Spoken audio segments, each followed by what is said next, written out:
সবাইকে অনেক অনেক শুভেচ্ছা। আজকে আমি চলে আসছি ভাগবত অনুষ্ঠানে। তো রাত্রিবেলা ভাগবত অনুষ্ঠান শুরু হয়ে গেছে। তো কিভাবে অনুষ্ঠান হচ্ছে সম্পূর্ণ ভিডিওটা দেখুন, সাথে থাকুন। তো শীতের সময় তারপরেও প্রচুর ভক্ত সমাগম হয়েছে, যে ভাগবত বলে কথা, আর সেখানে যাব না সেটা কি হয়? আর বাড়ির কাছে হলে তাহলে তো আর বাদ নাই, কেন যাব না, কেন একটু শ্রবণ করব না? সময় সুযোগ হয়েছে, এরকম দিন কি প্রতিদিন আসে? এরকম দিন চাইলেও পাওয়া যায় না। তো অবশ্যই ভাগবত পরায়ণ মানুষই এই অনুষ্ঠানগুলোর আয়োজন করে থাকে। আর যারা নিমন্ত্রণ পায় তারা যেও অনেক খুশি হয়। সবাই মিলে শ্রবণ করার মজাটাই অনেক বেশি আর কি, আনন্দদায়ক। আর এই অনুষ্ঠান চাইলেই সব সময় হয় না বা পাওয়া যায় না। কোনো একটা কারণে বিশেষ দিনে হয়তো মানুষ বাড়িতে এভাবে ভাগবতের আয়োজন করে। তো সেই দিনগুলোতে যেতে পারলে অবশ্যই ভালোই লাগে। যারা নিমন্ত্রণ করেন তারাও অনেক খুশি হন যে সবাই আসতে পেরেছেন। তো দেখুন, এই বাড়ির ভিতরে অল্প জায়গা আর কি, তারপরেও ভাগবত পরায়ণ মানুষ বলেই এমন অনুষ্ঠানের আয়োজন করতে পেরেছেন। তো রান্নার জায়গারও শর্ট, সেজন্য খুব সকাল সকাল সমস্ত রান্না কমপ্লিট করে ঘরে তুলে নিয়েছেন, নিয়ে তারপরে হচ্ছে ভাগবত। কারণ ভাগবতের লোকজন এসে বসলে তো আর রান্না করার জায়গা থাকবে না, মানুষেরও বসতে অসুবিধা হবে।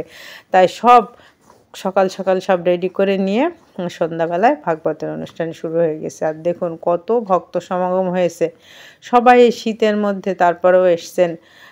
কত সুন্দরভাবে সুশৃঙ্খলভাবে বসে বসে ভাগবত শ্রবণ করছেন। এটা অনেক সৌভাগ্যের বিষয় আর কি। তো আমিও আসতে পেরেছি, তাই খুব ভালো লাগলো। তাই আপনাদের সাথে একটু শেয়ার করার চেষ্টা করলাম, যে আপনারাও একটু দেখুন। এইসব অনুষ্ঠানগুলোতে অবশ্যই যাবেন আর কি, চেষ্টা করবেন যে যত বেশি পারেন ধর্মীয় অনুষ্ঠানগুলোতে সংযুক্ত হওয়া। এবং যে আমাদের ভবিষ্যৎ প্রজন্ম আছে, যেসব বাচ্চারা আছে, তাদেরকে যদি এইসব অনুষ্ঠানে নিয়ে আসা যায় তাহলে তারাও খুব আগ্রহী হয়। ছোটোবেলা থেকেই ধর্মীয় জ্ঞান, চিন্তা চেতনার মধ্য দিয়ে বড় হয়। অনেক কিছু শিক্ষণীয় ব্যাপার আছে যেগুলো এখানে আলোচনা হচ্ছে। তো সবাই শুনছেন আর কি, আলোচনা গুলো শুনলে অনেক জ্ঞান বৃদ্ধি পায়। এজন্য মানুষ আসেন, একটু চেষ্টা করেন শোনার। তো সবাই তো চাইলেই পড়তে পারেন না, বা পড়ে জ্ঞান অর্জন করা যায় না। তবে যেটুকু সম্ভব বিভিন্ন রকমভাবে যে যেভাবে পারেন, কেউ বই পড়ে, বা কেউ অনুষ্ঠানে যোগদান করে, বা এখানে প্রশ্ন করারও সুযোগ আছে। কেউ কিছু জানতে চাইলে জেনে নেবেন। এইভাবেই নিজের জ্ঞানকে প্রসারিত করা যায়। শুধু সংঘবদ্ধভাবে এগিয়ে যেতে হবে, সবাই মিলে চেষ্টা করতে হবে যে নিজেদের ঐতিহ্য, সংস্কৃতি, ধর্মীয় শিক্ষা যেটা আছে সেটা ভবিষ্যৎ প্রজন্মকে এগিয়ে নেওয়া, সামনের দিকে আর কি, তাদেরকে সাথে নিয়ে যাতে সবাই জ্ঞানের আলোকে আলোকিত হতে পারে, সেজন্য অবশ্যই এসব অনুষ্ঠানগুলোতে আসারও প্রয়োজন আছে। যে যেখান থেকে যেভাবে পারেন অবশ্যই ধর্মীয় অনুষ্ঠানগুলোতে যোগদান করার চেষ্টা করবেন, তাহলে মনেরও প্রফুল্লতা বাড়ে আর কি। তো দেখুন কত সুন্দরভাবে উনি পাঠ করছেন এবং সেগুলো বুঝিয়ে দিচ্ছেন। এগুলো কি সবাই বুঝতে পারে? পড়ে তো সবাই সব কিছু বুঝতেও পারে না। আবার বুঝতে পারেন অনেকে, এরকম মানুষও আছেন। কিন্তু তারপরও সরাসরি এইরকম অনুষ্ঠানে এসে সেগুলো জানা, বোঝা, এটা অনেক বড় ব্যাপার আর কি। আর অনেক ভক্ত সমাগম হয়, সবাই মিলে একটা অনুষ্ঠানে আসা আর এই যে শ্রবণ করা, এটা অনেক সৌভাগ্যের ব্যাপার যারা আসতে পারেন আর কি। তো এরকম অনুষ্ঠান মাঝে মধ্যে হয়, যেখানে হয় সেখানে যারা ভক্ত তারা দূরে হলেও চেষ্টা করেন যাবার জন্য, অবশ্যই যেয়ে থাকেন।